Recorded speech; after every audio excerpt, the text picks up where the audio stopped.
नाना साहेब का, नानी का और नाना के जो परिवार है उन सबका बहुत बहुत धन्यवाद।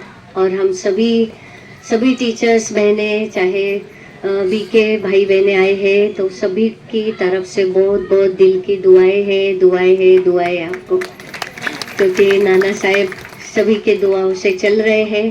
काफ़ी बार उनकी तबीयत भी ठीक नहीं रहती थी, लेकिन तो भी उसमें से निकल के पेपर पास हो रहे। और आज नानी की भी याद आ रही है।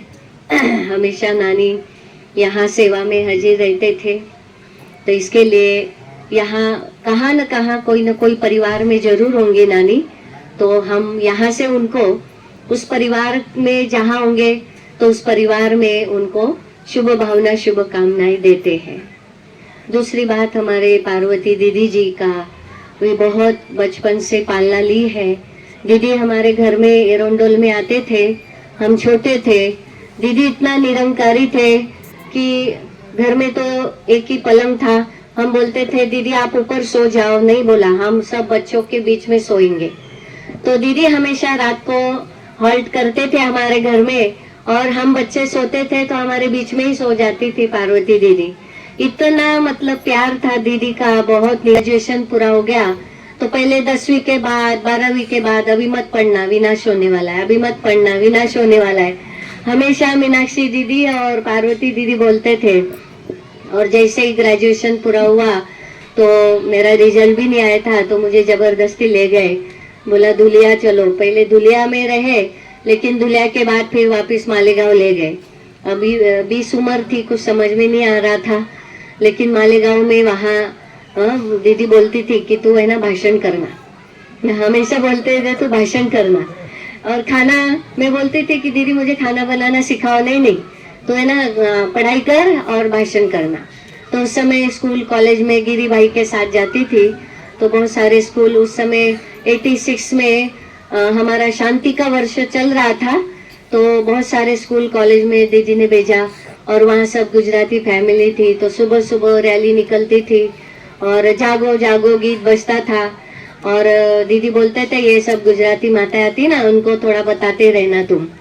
तो ऐसे दीदी बहुत सारा बहुत अच्छा संस्कार किया है, स्नेह का, प्रेम का, और सारे ज्ञान योग में पक्का कराया। फाउंडेशन हमारा बचपन से दीदी, मीनाक्षी दीदी, पार्वती दीदी और साथ साथ लौकिक पिताजी ने, उन्होंने ज्ञान योग का इतना फाउंडेशन पक्का कराया है कि व्यर्थ बातों में नहीं जाना। और आज भी हमारे वही संस्कार है कि दूसरी बहनों को भी यही बताती कि व्यर्थ बातों में हमारा समय वेस्ट न करें। तीसरी बात, हमारा ये जो चल रहा है विशेष जनवरी मास, पिताश्री ब्रह्मा बाबा, तो बाबा की बहुत सारी कहानियां सुनी हमने, बहुत सारे उदाहरण सुने। तो गुलजार दादी का मतलब पिताश्री ब्रह्मा बाबा इतने प्यारे थे और उनको सत्यवादी थे, निरंकारी थे, छोटे बड़े सभी को स्नेह प्यार देते थे। गुलजार दादी ने अनुभव सुनाया कि हम छोटे थे तो बाबा ने बोला कि बच्ची तुमको जूते चप्पल सिलाई करना है। तो दादी ने बोला कि बाबा हम तो बच्चे हैं, छोटे हैं, मेरे नाजुक हाथ है और वो सुई मेरे अंदर चुभ गई तो मेरे हाथों में चुभ जाएगी, मैं कैसे जूते चप्पल सिलाई करूं। बाबा ने बोला बच्ची तेरे कितवा जन्म है? बोला 84वां जन्म है। बोला क्या तू पुरुष नहीं बनी होगी? 84 जन्म में तू पुरुष नहीं बनी होगी, तेरे अंदर पुरुष के संस्कार है। और फिर बाबा ने कहा मैं विष्णु चतुर्भुज हूँ, ये याद करके मैं बताता हूँ, ये सोमान याद कर, मैं विष्णु चतुर्भुज हूँ, इस सोमान के आधार से तुमको मैं सिखाता हूँ जूते चप्पल कैसे सिलाई करना। तो बोला बाबा ने हमारे अंदर का नाजुकपना छुड़वाया। बोला बहनों को भाइयों के काम करना है और भाइयों को बहनों के काम करना है। और भाइयों के अंदर का भी जो अहंकार था वो अहंकार बाबा ने खत्म करवाया, और बहनों का भी जो नाजुकपना था वो बाबा ने कैसे खत्म करवाया, और हमने जूते चप्पल सिलाई करवाए। बाबा इतना सचमुच निरंकारी था। एक सन्यासी आया और वो जोर जोर से गाली दे के आया, और उनको लगा ये संस्था ऐसी है, इनका बाबा फंसाने वाला है, इनका बाबा ऐसा है वैसा है। तो बाबा से मिलने आया तो भाई बहनों ने बोला कि बाबा एक भाई एक सन्यासी आए, बहुत गालियां दे रहा है। बाबा ने बोला कोई अर्जा नहीं, मेरा बच्चा है वो, उसको बुलाओ, उसको लेके आओ।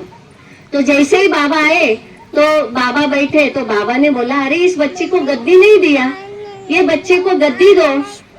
तो बाबा ने क्या किया, उस अपनी गद्दी उसको बुलाया और अपनी गद्दी को बिठाया और बोला आओ बच्चे, आओ बच्चे, आपकी क्या समस्या है वो सुना। वो पानी पानी हो गया। उसको लगा कि ये बाबा ऐसा ही है, बंधु है, ये है, लेकिन बाबा का व्यवहार देखते हुए, बाबा का कर्म देखते हुए उस सन्यासी में परिवर्तन हो गया। तीसरा उदाहरण, विश्वामित्र नाम का एक पेपर निकलता था। वो विश्वामित्र ने ब्रह्मा कुमारी संस्था का गलत सुना होगा, क्योंकि कई बार भाई बहनों से गलत सुनने को आता है।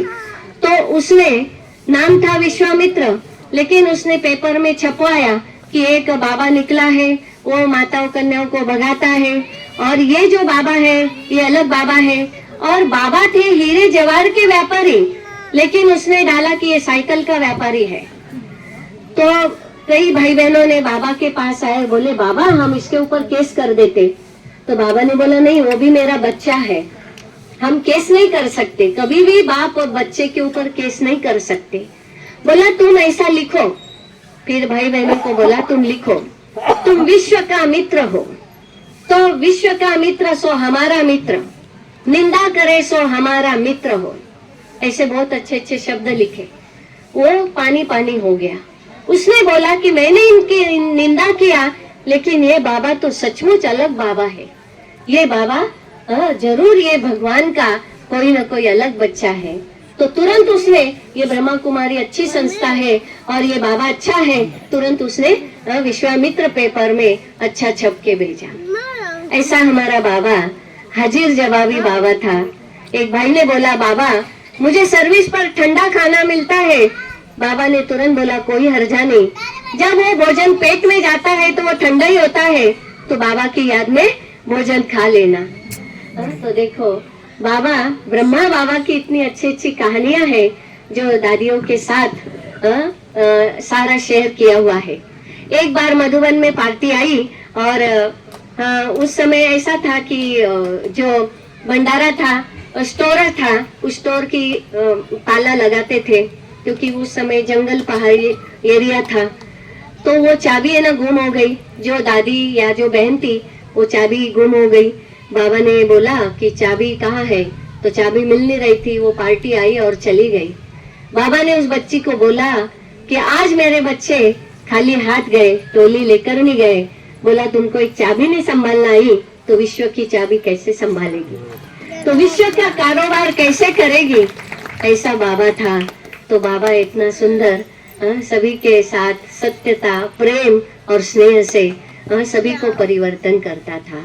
तो इसीलिए हमें भी शिव बाबा इस धरती पर आया है प्रजापिता ब्रह्मा बाबा के द्वारा नई दुनिया राम राज्य स्थापन करने के लिए।